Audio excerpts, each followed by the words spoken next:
Your sports cards are a big, huge investment, both for your personal collection and things that you want to sell. So, how do you grade them? What should you know about grading? And how do you go about it? I am Mike Vanderpool, aka Get Good Dad, and today we're going to talk specifically about grading. So, I've got some graded cards here. When you invest your time and money in sports cards, you want to protect that investment. Now, grading is a way that we can do that. Grading is also a way that we can maximize it. But what grading is really is using an outside company, PSA, Beckett, SGC, CGA, ABC, 123. There's TAG tag. There's a whole bunch of them out there. And all of them primarily do the same thing. They look at the qualities of your card and give it a number 1 through 10, 10 being the best, 1 being not so good. Grading is a way to protect your cards. When we think about grading, though, we want to think about two primary reasons that people collect cards or buy cards or deal with cards. And I can't think of another reason, but I think there's only these two, right? You're buying it either for your personal collection or you're buying it to sell or invest and maybe sell later on. So those questions, or that question of what you intend to do with the card, is definitely a primary concern when it comes to whether or not you're going to grade your cards. Personal collection, aka PC. That's something that you plan on keeping for yourself. Me, I'm a Lions fan. I collect Lions. I'm going to be handing down my Lions cards to my kids. I want to preserve them, but I also want to show them off. So I've got a display, kind of see it back there. It's a little bit out of focus, right? But that right there, lit up, is all slabs on a acrylic stand. And the reason that I chose TAG for grading those is because of how cool this slab looks with some backlight behind it. Slabs like SGC and PSA, you don't get that, right? It kind of, the focus isn't completely on the card. With TAG, I love the fact that the focus is entirely on the card itself and not so much a big label up on top. Another reason that I went with TAG for my personal collection is I believe that long term that they're going to retain value fairly well because of the report that you get. And I'll go into that maybe here later. But that report and information about the cards and what they graded, what went into that grade is so freaking cool, man. It's just so nice when you are investing your money in grading a card to know why it got the grade that it got. That's a big, huge value for me. So that's why for my personal collection, both for the aesthetics and the understanding, aka lack of confusion around grading, that's why I go with TAG. Now, the pricing on grading is very similar. So I don't really hold that into too much consideration. There's a lot of variation, a lot of different specials that they run, stuff like that. We'll save that for another video. I just want this to kind of be an overview. But I have gotten some cards graded from PSA. And those cards from PSA, I get graded from them because I know that the value of PSA slabs is much more consistent, much more reliable than any of the other grading companies. SGC and Beckett, I think, do fairly well. TAG, I don't even know because they're so relatively new to what's going on here. But if you're grading for resale in the short term, I'm going to say that you want to go with PSA. So I have a couple cards here that I got graded from PSA. Unfortunately, they didn't come back as 10s. And I'm going to talk about why I got these graded as investments to talk through maybe some of the stuff when it comes to why you would grade something and invest in something and some type of a little formula or way to think about it. So grading for personal collection really just goes down to preserving your cards and how you feel about the aesthetics, right? Now let's talk about grading for resale. So I went through and I bought a whole bunch of AKA junk wax, stuff from the early 90s, specifically 1990 Skybox, which is a phenomenal set, and 1990 Pro set. But let's talk about this card specifically, this Michael Jordan Skybox. Now, when I opened up my 3-4 boxes of Skybox, I pulled like 5-6 of these cards. I put them under I don't want to say a microscope, but I used my phone. This is a really great tool, your phone.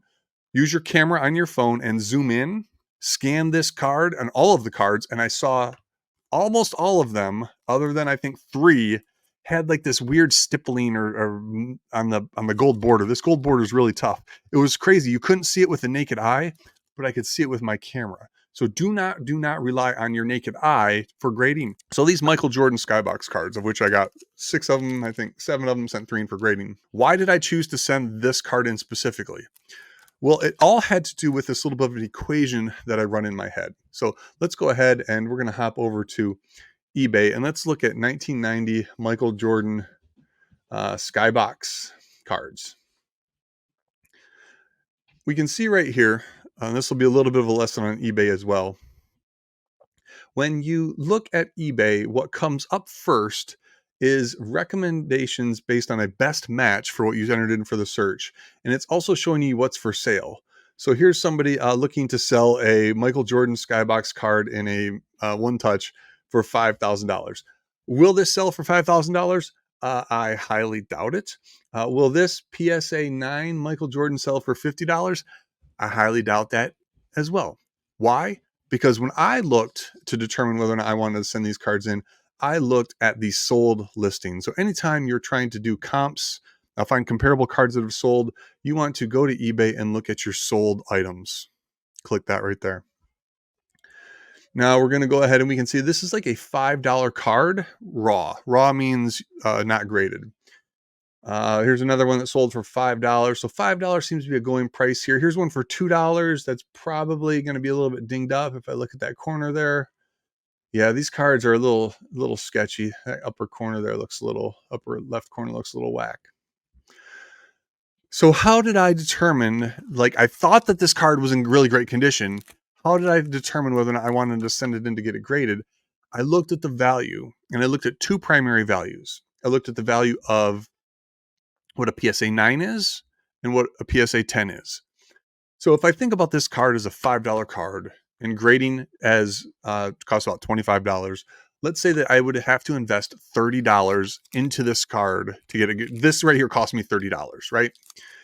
If I look at previous sold cards, and here is let's just whittle this down to PSA 9. eBay just added the ability to, they're requiring you to enter grades for graded cards, which is nice because it allows you to find things easier like this. But we're looking at these things are selling between 20. Ooh, there's a PSA 6. Gross. There's a PSA 8 for $10. Here's a $25 for a 9, $26, about $25 for a 9, $30 for a 9. So the way that I thought about this is, okay, if this thing comes back as a PSA 9, which based on the condition, the way it looked, I thought it would, I would at least not lose money. If it came back as an 8, I'd give it away and lose money, but that's okay. I like giving stuff away. But if it came back as a 10, what was my potential return on that investment? And you'll see here, this is why I went and graded this card, why I invested $25 into this $5 card, because if it would have come back as a PSA 10, I stood to make approximately $100. So here's a PSA that sold for 160, 170, probably 150 is what that one sold for, 175, 140.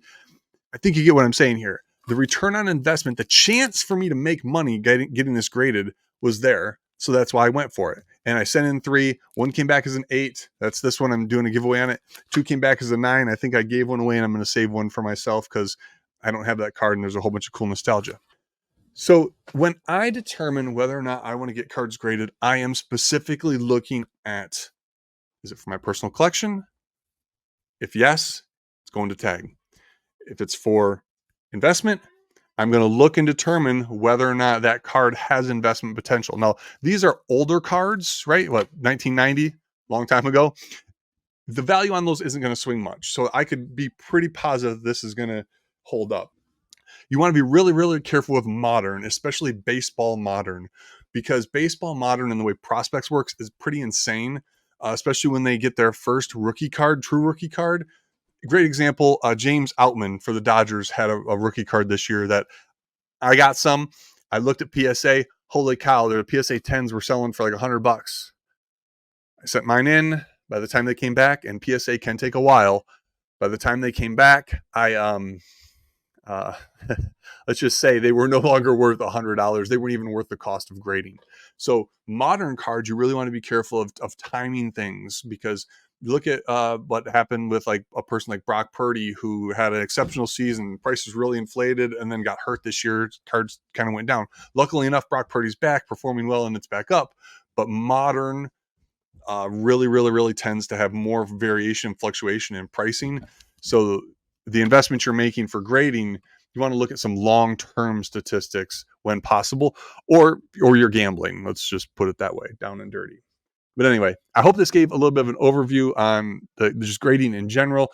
I hope it made sense. I'm going to continue to do some videos like this. Please feed me any type of information that you have so I can help you, help me, help you. But do me a favor, subscribe, all that kind of good stuff, and we will make it happen. Continue to talk about sports cards. Be good to each other, everybody.